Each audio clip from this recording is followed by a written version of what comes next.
Olá, seja bem-vindo ao canal Três Palavras, eu sou o professor Thiago Nascimento. Conforme eu havia anunciado lá em fevereiro, nesse ano de 2020 eu pretendo trazer o tema Escola Bíblica Dominical como um assunto recorrente aqui no canal. Então, se você tem interesse por esse assunto, já te peço que se inscreva no canal e ative o sininho aí para receber as notificações aí no seu celular, no seu computador, enfim, no seu dispositivo. A minha ideia inicial seria fazer aos sábados pequenos vídeos com uma sinopse, né, uma pequena introdução, um comentário sobre o assunto a ser abordado na aula do dia seguinte. Só que, como estamos aí em meio a essa crise, né, provocada pela pandemia aí do Covid-19, eu sei que em muitos lugares do Brasil as próprias reuniões nas igrejas foram suspensas. Então a escola bíblica dominical, inclusive, né, não está sendo realizada em muitos lugares. Então por isso eu convido você a acompanhar aqui aos sábados uma série então de videoaulas que vão abordar com um pouco mais de profundidade então cada um dos tópicos então abordados pela lição aí da CPAD, né, que é adotada aí na grande maioria aí das igrejas pentecostais brasileiras. O tema desse trimestre é a Igreja Eleita, redimida pelo sangue de Cristo e selada com o Espírito Santo. O tema central dessa lição gira em torno da carta de Paulo aos Efésios e o comentarista, né, o autor deste comentário, é o pastor Douglas Batista. Ele é líder da Assembleia de Deus no Distrito Federal e também é o presidente da Comissão de Educação e Cultura da CGADB. Ele é formado em filosofia e também doutor em teologia. É um dos principais nomes aí desse processo que vem nos últimos anos dentro do meio pentecostal de um despertamento intelectual. Então a gente pode esperar aí 13 lições bastante relevantes, né, com conteúdos antenados com aquilo que está acontecendo dentro da Igreja Pentecostal brasileira. E nessa primeira lição, então, do domingo, 5 de abril, o nosso comentarista divide a lição em 3 grandes tópicos. No primeiro, será abordado o autor e a data de escrita desta carta. No segundo tópico, os destinatários, para quem seria enviada a carta. E no terceiro tópico, há um pequeno resumo, uma pequena exposição, então, do propósito, da mensagem contida nesta epístola. A leitura bíblica em classe encontra-se primeiramente no capítulo 1, versículo 1 e 2 de Efésios e depois no capítulo 19 do livro de Atos. Vou apenas fazer a leitura do texto base aqui, capítulo 1, versículo 1 de Efésios. Paulo, apóstolo de Jesus, pela vontade de Deus, aos santos que estão em Éfeso e fiéis em Cristo Jesus. A vós, graça e paz da parte de Deus, nosso Pai, e do Senhor Jesus Cristo. No primeiro tópico, fala-se então a respeito do autor. A autoria aqui ela é atribuída a Paulo, desde o primeiro século, segundo século, enfim. Mas, recentemente, nos últimos anos, já no século XX, alguns estudiosos começaram a questionar essa atribuição, dizendo que talvez o vocabulário empregado nessa epístola não estaria condizente com o vocabulário dos tempos do apóstolo Paulo, ali por volta então do ano 60, onde teria sido escrita essa carta. Agora, existe uma série de argumentos que derrubam essa tese. A começar por essa questão então de vocabulário, nós podemos afirmar com certeza que Paulo era um erudito, era um intelectual do seu tempo. Então ele tinha assim um alto nível intelectual, ele poderia usar então palavras e expressões que não se usavam comumente ali no século I. Então não há aqui nenhum motivo para que nós questionemos a tradicional autoria de Paulo. Um outro argumento interessante é que o apóstolo Paulo tem uma forma de ver contexto teológico. E tudo isso nós vimos na Epístola de Efésios. É o mesmo contexto, é a mesma teologia que você tem em outras epístolas. Um outro argumento, um terceiro argumento, é a própria similaridade com outras epístolas que são de atribuição a Paulo. A epístola, por exemplo, aos Colossenses, a Epístola a Efésios tem 115 versículos. Desses 115 versículos, cerca de 75 deles encontram relação, encontram similaridade com versículos da Epístola aos Colossenses. Um argumento final nesse sentido é a própria declaração do apóstolo Paulo. Ele escreve no início da carta, o versículo que temos lido: eu, Paulo, apóstolo de Jesus Cristo, pela vontade de Deus. Ou seja, o próprio Paulo se autodeclara o criador, o autor desta epístola. Agora, notem que ele diz que ele é apóstolo de Jesus Cristo pela vontade de Deus. Então é sobre a autoridade de Deus, sobre a inspiração do Espírito Santo, que ele escreve essa epístola. Então não se trata aqui de agradar aos homens, não se trata aqui de um apostolado que tenha sido levantado pelos homens ou que próprio Paulo tenha se auto-intitulado apóstolo.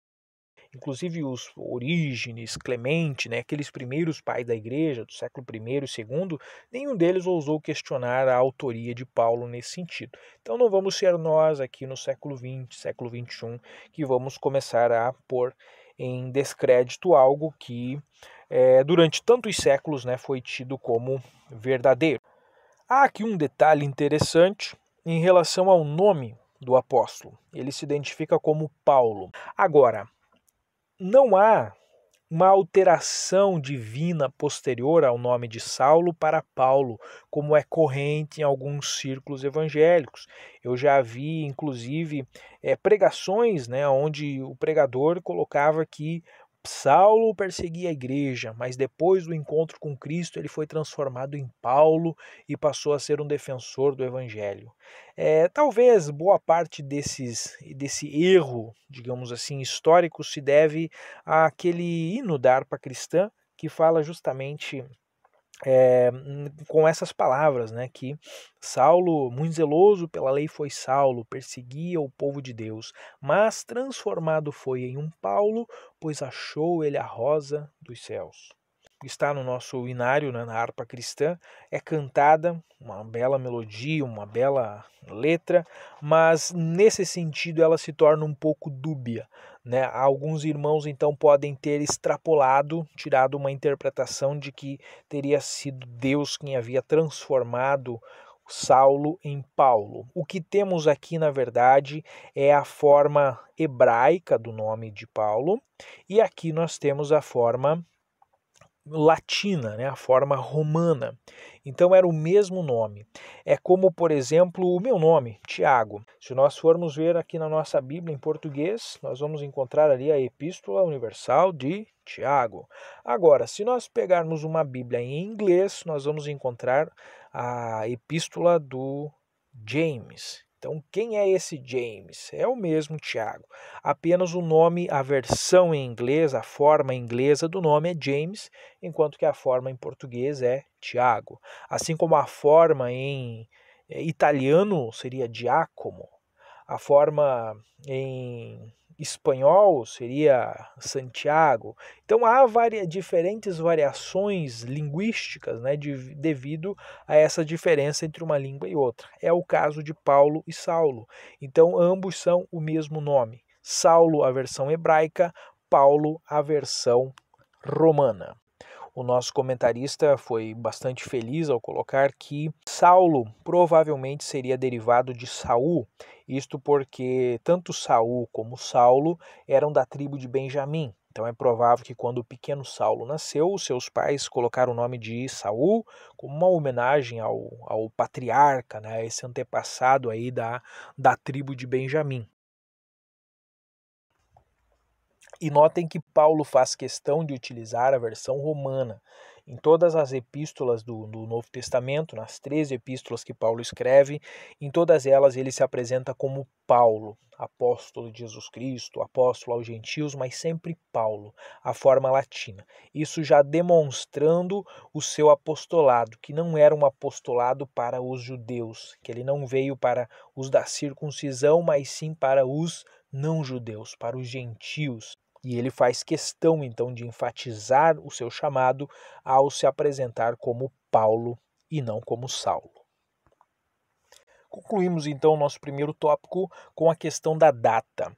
Como falamos, a epístola de Efésios e de Colossenses, elas são muito parecidas, elas são muito similares. Isso porque elas foram escritas na mesma época. juntamente com as epístolas de Timóteo, de Filemão, elas são chamadas de as cartas da prisão, porque elas foram escritas em períodos onde Paulo estava aprisionado em Roma.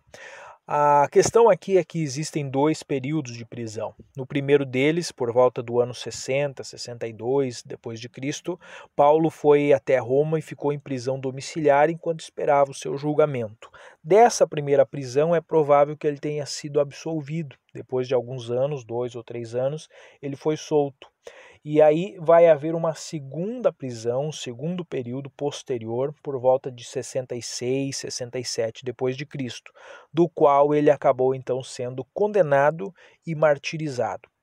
Então, essas cartas da prisão, a carta aos Efésios, ela é do primeiro período. Então, nós conseguimos datar ela por volta do ano 62 depois de Cristo.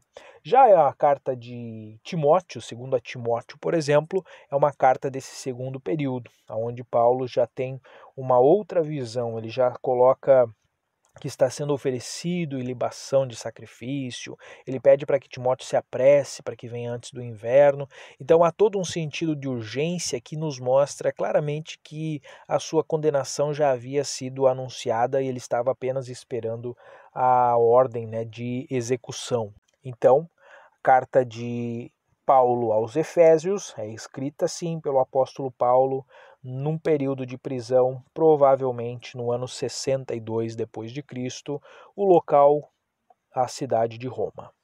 No segundo tópico, o nosso comentarista nos leva a conhecer um pouco sobre os destinatários aos quais então Paulo escreveu. O próprio versículo 1 que nós já temos lido nos dá essa resposta. Paulo, apóstolo de Jesus, pela vontade de Deus, aos santos que estão em Éfeso e fiéis em Cristo Jesus. Aparentemente nenhum problema aqui, não é?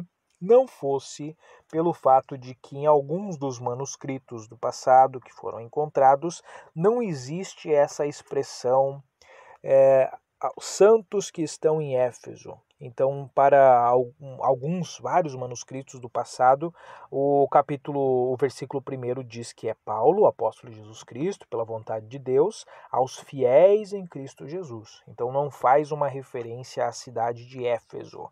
Agora, a explicação mais corrente sobre isso é de que essas cartas, elas eram cartas circulares. Então, essas cartas elas eram enviadas para uma determinada igreja, mas a partir daquela igreja elas rodavam. Então, elas faziam uma peregrinação, digamos assim, nas outras igrejas próximas. Em alguns casos, a própria carta original era levada, em outros casos eram feitas cópias dessa primeira carta. Então, aqui o que deve ter acontecido é que em 62 depois de Cristo, Paulo, preso na cidade de Roma, escreve uma carta endereçada aos cristãos da Ásia Menor, mas com o endereço na cidade de Éfeso. Isto porque Éfeso era a principal cidade desse pedaço de Roma. Então, dessa parte oriental de Roma, da província, da Ásia Menor, a cidade de Éfeso era a capital. Então, é bem possível que Paulo escreva a todos os cristãos da Ásia Menor, mas direcionando a princípio para Éfeso. E a partir de Éfeso, então, são feitas algumas cópias desta carta original, que são distribuídas, então, nas outras igrejas. Esmirna, Sardes, Laodiceia, Filadélfia, enfim. As demais igrejas da Ásia Menor também são contempladas com cópias dessa epístola que Paulo escreve originalmente aos Efésios. E nessas cópias posteriores, então, é possível que não houvesse a frase aos Efésios, visto que essas cartas, então, eram personalizadas, essa parte da dedicatória.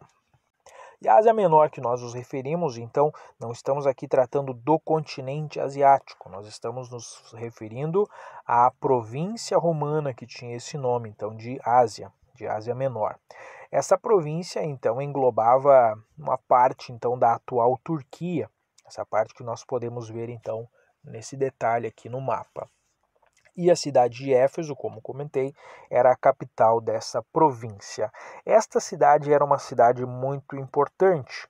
Ela possuía um porto natural que tinha capacidade para atender diversas embarcações de diversos tamanhos e e era um porto bastante movimentado. Então, todo o comércio que passava pelo Mar Egeu obrigatoriamente parava na cidade de Éfeso. Esta cidade chegou a ter, em algum período do primeiro século, entre 250 e 500 mil pessoas vivendo nela. Não há um consenso aqui entre os historiadores e os arqueólogos, mas o fato é que ela era a segunda cidade mais importante do Império Romano, perdia apenas para Roma, e também a segunda cidade então mais populosa do mundo nesse mesmo período. Havia então muita riqueza circulando nessa cidade. Essas ruas, né, hoje tudo em ruínas, mas eram ruas extremamente movimentadas, toda pavimentada, com colunas de mármore, e ao redor dessa larga avenida, então havia uma série de estabelecimentos comerciais, desde lojas de tecidos, de perfumes, até casas de banho, as famosas termas romanas, né, com piscinas aquecidas, e também templos, né? A religiosidade era muito importante para os efésios. O grande destaque nesse sentido de centro religioso é o templo da deusa Ártemis, também conhecida como deusa Diana. Os gregos chamavam de Ártemis e os romanos e depois então chamavam de Diana. Há algumas diferenças entre essas duas divindades, mas basicamente elas compartilham das mesmas características. Há inclusive uma divindade mais antiga chamada de Ishtar, que era adorada pelos mesopotâmios, séculos antes de Ártemis ou de Diana serem criadas. Então, o ponto em comum entre essas divindades femininas é a questão da fertilidade. Eram deusas da fertilidade. Mas a Diana, que aparece aqui então nos Efésios, ela também era a deusa da caça, a deusa da virgindade. E nos nossos dias ela foi remodelada, foi recauchutada e aparece como uma super-heroína em uma série de filmes e desenhos animados e histórias em quadrinhos com a chamada Mulher Maravilha, a Wonder Woman. Então ela é, na verdade, uma adaptação da mitologia grega. A Mulher Maravilha, então, do século XXI é a Diana do século I. O templo de Diana em Éfeso era uma construção imponente de mais de 130 metros de comprimento, com 18 metros de altura, cercada com centenas de colunas de mármore, uma das 7 maravilhas do mundo antigo. Então, uma beleza arquitetônica ímpar. E nesse templo, então, eram adoradas essas divindades do panteão romano. Por exemplo, o Baco, que era o deus do vinho, então misturava-se o culto dele com o culto de Afrodite, né, o culto de Diana, e organizavam-se ali então festivais, orgias de bebedeiras, de sexualidade, de sensualidade. Então havia inclusive prostituição cultual, né, nesse templo. Então havia uma idolatria muito grande nesta cidade de Éfeso. E é interessante que o livro de Atos dos Apóstolos nos mostra uma revolta que ocorre com um escultor chamado Demétrio, que ganhava a vida fazendo nichos de prata onde eram colocadas as imagens dessas divindades greco-romanas. E este homem fica muito perturbado com a pregação dos cristãos, que eram contra a idolatria, porque ele via que ali talvez estava chegando a ruína da sua profissão. Então ele encarna ali uma espécie de sindicalista primitivo, então ele reúne uma série de pessoas ali da sua guilda, né, do seu mesmo ramo de trabalho, e conseguem incitar eles e vão até o templo, até o centro da cidade, onde ficava um grande teatro. Os romanos chamavam de os Odeons, né? Então lá no Odeon, nesse grande teatro que tinha capacidade para cerca de 25 mil pessoas, então ali ele consegue incitar o povo contra os apóstolos. Então há um rebuliço muito grande na cidade naquele dia, e depois que isso passa, depois que a sedição ali do Demétrio se acalma, o apóstolo Paulo resolve partir. Mas isso já haviam se passado 3 anos desde que ele havia chegado ali.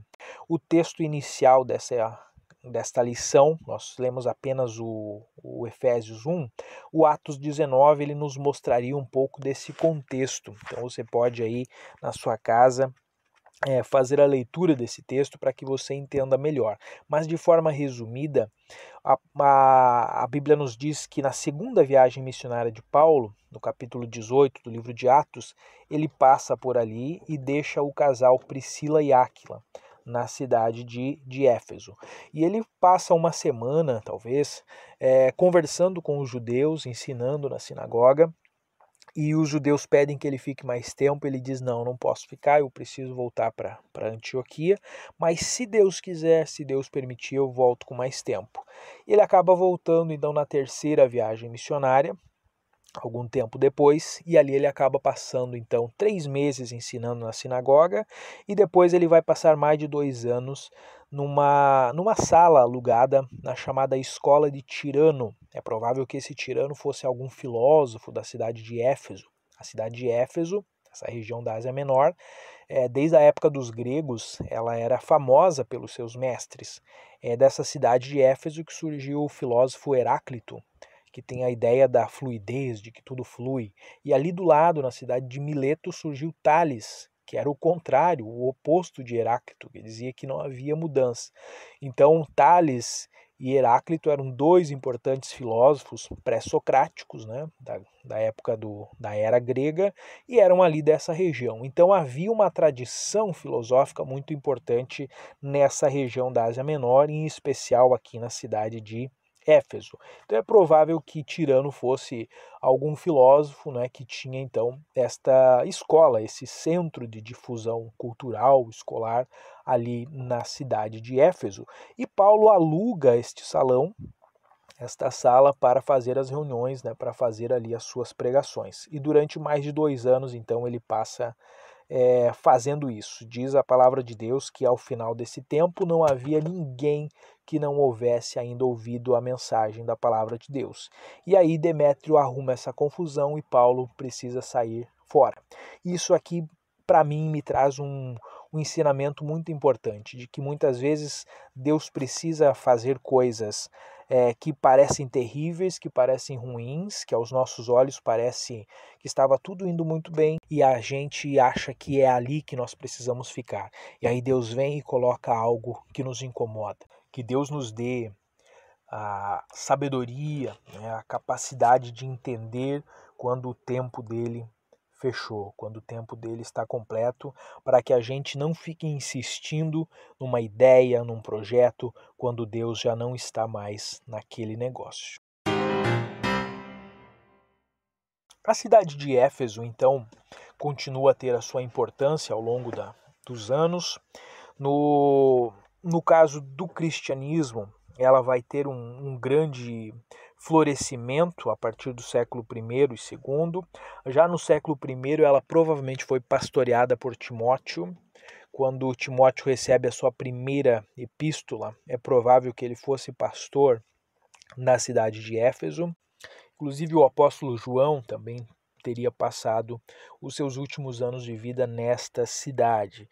Há inclusive a tradição cristã que comenta do local onde teria sido enterrado, né, os seus ossos, onde ele foi sepultado, que depois posteriormente foi feita uma igreja, né, uma basílica, então, nessa localidade.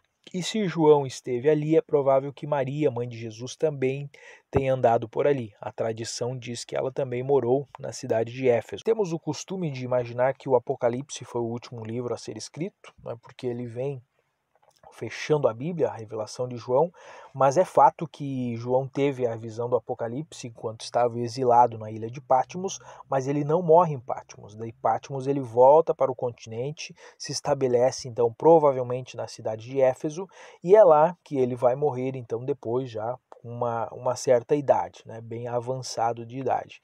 E nesse meio tempo, entre Patmos e a sua morte, é que João então escreve o 4º evangelho e as suas 3 epístolas.